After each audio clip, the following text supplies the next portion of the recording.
Remainder theorem के इस प्रश्न को देखते हैं। इसमें बहुत से बच्चे गलतियां कर देते हैं। देखिए इसमें प्रश्न है कि 557 गुणे 653 गुणे 672 में 9 से भाग देने पर शेषफल क्या बचेगा।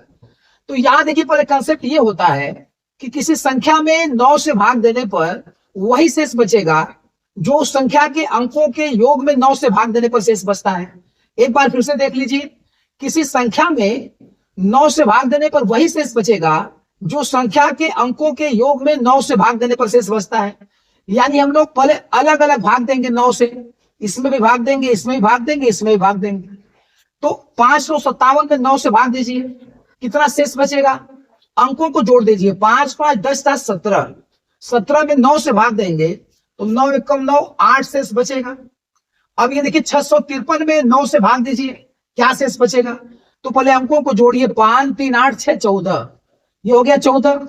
अब 14 में जब 9 से भाग देंगे तो 9 एकम 9, 5 शेष बचा, यहां 5 उतार दीजिए।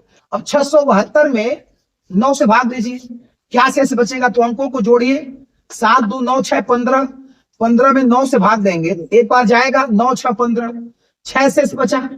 अब इस गुणनफल में फिर 9 से भाग देना है, तो इन सबको गुणा कर लिया जाए, 6 पंजे 30 और 3 अठे 24, ये गुणा करने पे 240 आ गया।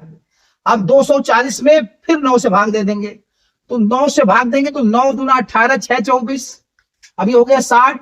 अब 9 6 के 54, 9 6 के 54 होगा तो 6 60, यानी 6 शेष बचेगा। यानी कहने का मतलब ये हो गया कि इस पूरी संख्या में 9 से भाग देने पर 6 शेष बचेगा। इसका तीसरा वाला ऑप्शन सही है।